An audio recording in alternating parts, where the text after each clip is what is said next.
Hi everyone, it's Adrian. Welcome back to ALTERKNIT.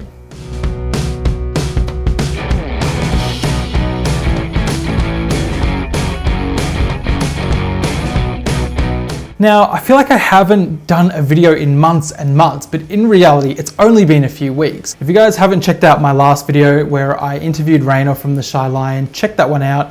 I think it's a pretty good one. We had a lot of fun filming it. I've been really busy with exams. It was supposed to be my last exam on Sunday, and it was a real nightmare. It was a bit of a marathon, a 4-hour long exam. It was an OSCE. If anyone knows of objective structured clinical examinations, or if you've ever seen that TV show, Thank God You're Here, it's very much like that in a clinical setting, where you get very little information out the front of a door, and then you have a set number of minutes to get inside and do all the tasks that you need to do. And then you have to move right on to the next one. And for 4 hours, you definitely need stamina.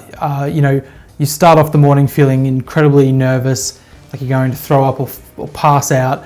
And by the end of it, you're just really bored and want the whole thing to finish. So I'm glad that that's over, and I think I did okay. So fingers crossed for me that I passed that one and don't have to sit that one again. Today, what I wanted to talk to you about is something a little bit different. I think I've mentioned in the past that when I knit, I love to have things like notebooks, and I've got loads of notebooks everywhere. You know, those of you who are into stationery or into note taking will understand the draw to having, you know, all different kinds of notebooks and different writing utensils, and how it's just nice to have good quality notebooks and pencils and that sort of thing. It's kind of a really comforting thing in a strange sense.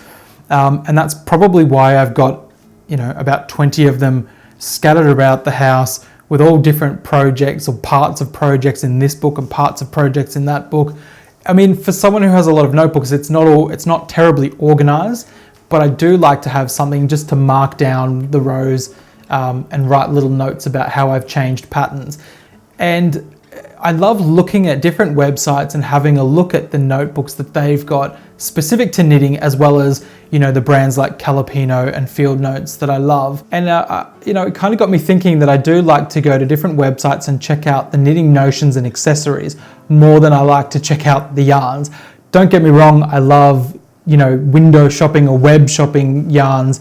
It's really fun and therapeutic, but I think I'm a little bit more drawn to the notions and accessories, because for me, that's where the luxury and craftsmanship in knitting utensils and gear and all of that sort of stuff is. To make more sense of that, I think whenever I sit down and knit, I want it to feel like a really relaxing, therapeutic, and a luxurious part of my day. And I know a lot of people, you know, their knitting started out as being something to repurpose leftover materials, or they're being very frugal with it because they might be knitting for a charity and they have to churn out hat after hat after hat, or Afghans, that sort of thing, and they can't really afford to buy the really luxurious, higher priced things.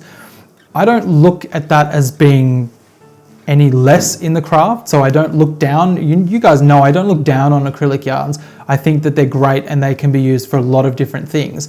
But whenever I'm knitting, I do like to have more of a luxurious feel to it, and I feel like I get that from notions.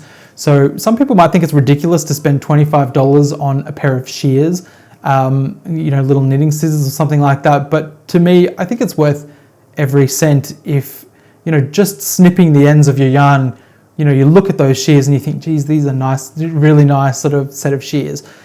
And I know people will think that that's frivolous and ridiculous, but I think what we're doing these days is kind of shaming people for wanting to spend a little bit more money on the things that they find luxurious, that they get enjoyment out of using. I was recently looking at Churchmouse Yarns and Teas, that website, and to be honest, I've not even looked at any of the yarns that they sell. I went straight to their notions and accessories, and they're no different to some of the others like Fringe Supply Co., that have got beautiful knitting notions. And I was kind of creating a mental shopping list that very quickly got out of hand, but there were a lot of beautiful items that they have, and some of those items were just, you know, complete luxuries and not necessities at all. For example, they have project boxes and valet trays, and the project boxes cost, I think, about $26 US, and it just kind of looks like a black shoebox with a label that goes across one corner where you can write what the contents of the box are. But I love these, and I immediately thought I need to get a whole bunch of these so that I could keep my projects in these black boxes, because for me it was about the look of these boxes and what it would be like to have boxes stacked on top of each other with the different projects on the go. I've got calico bags, people have got project bags with zippers on them that they make themselves, and that's fine, and I love all of these things, but to me, having something as simple as these chic black boxes to store yarns or projects in just adds a little bit more to the experience for me. The same as stitch markers I bought. I'm not sure if they were clover stitch markers, purple and green, and you know, I got the functionality of it. The bright green stitch markers were for when I was using darker yarn, so it would stand out, and the purple stitch markers for when I used lighter yarns, and they would stand out again. But to me, I love the small little black O-rings, and honestly, somebody advised me you could go to a hardware store and buy tiny black O-rings for a lot cheaper, but I just love the aesthetics of it, the look of these things, and how I experience them when I encounter them in the knitting. And again, it just seems like frivolous things, but it adds a little bit more to the experience each time. And ultimately, there has to be something that keeps us doing what we're doing, something that motivates us, that helps us to gain enjoyment out of our activities and our craft. And to me, it is enjoying the luxurious little touches like that. No chores, don't make it a chore. Yeah, that's right. Reese raises a good point, and he says, don't make it a chore, don't let it become a chore. And I think sometimes our craft can become a chore, you know, whether we love it or not, and whether we intend for it to become like that or not. If we have a project that we're making for somebody, or if we have a queue of projects and we don't want to take too long to get things done, or you know, somebody has requested something we're not really interested in doing, and we feel like, okay, I'll get this done because they have asked for it, or even if they've paid for it, and through no fault of our own, and whether we intend to or not, sometimes we can feel like our craft, this thing that we're supposed to gain pleasure and enjoyment from, can become a bit of a chore. So to me, you know, treating yourself with these little luxuries is incredibly vital. And that brings me to my next point, is treating ourselves. Quite often when we are knitting, we're not knitting for ourselves. If we do, it's usually very rare. I think a lot of people will knit for others, knit to gift out. And we do get pleasure from, you know, knitting in general and giving out gifts and creating something for people that we love. But we should never forget ourselves in life in general. You know, we need to be able to splurge on ourselves every once in a while. We need to be able to pamper ourselves as well and not put ourselves last. And so to me, I don't think it is ridiculous to spend $30 on a beautifully produced notebook, or spend $10 on a box of pencils, when you could easily go and buy, you know, 10 pencils for a couple of dollars at your local office supply store. There's no secret that we could buy all of these finished objects generally for a lot cheaper than what it takes for us to make them, if we are using things like mid-level wool. I mean, sometimes if you're using really cheap acrylic, like workhorse acrylic, you can make items for cheaper than what they would be, you know, available for at retail price. But the craft in general has turned away from a necessity to a leisure activity. You know, something that we do because we love doing it and we get enjoyment from it. So I don't see why we shouldn't extend that to, you know, our notions and our accessories as well. And I know this sounds like this big long video of me justifying the fact that I want to spend a lot of money on luxury items, and you're right, that's exactly what it is. But I do also think that it is important for us to you know, stop worrying so much about, you know, whether we need to be frugal when we're knitting. And if that's what brings you pleasure, you know, if you love making something and saying, this only cost me $12 for all of the, you know, stuff that I needed, all my materials, that's fantastic. Don't change, don't stop what you're doing. But I know that there can be a lot of guilt out there for people, especially when they purchase yarns and they stash yarns, and then they see something else that they love and they think, I want to buy this yarn, but I've already got so much.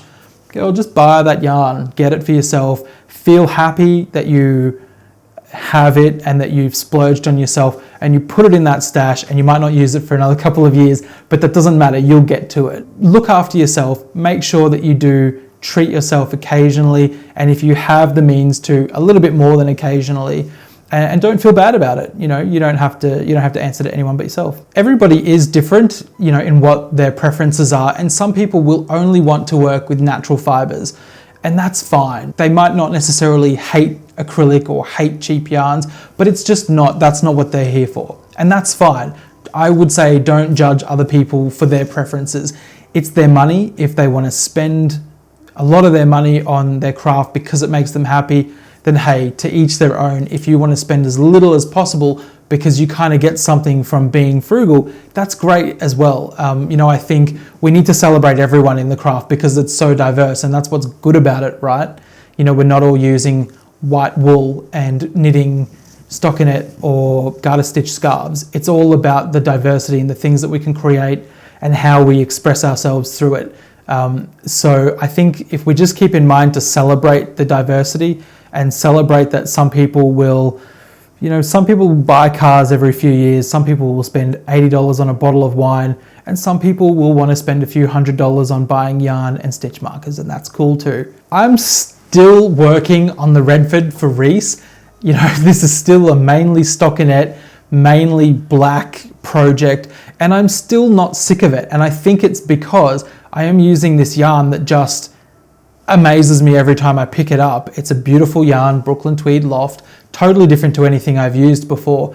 I'm using my lovely Addy Click. You know, the whole experience is just really enjoyable for me because of the materials that I'm using, as well as my love of the craft and my love of the person that I'm making this project for.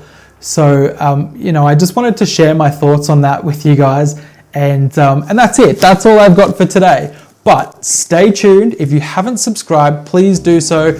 You get notifications when I upload a new video. If I'm being erratic and spending 3 weeks not doing videos, then you'll know when I finally upload again.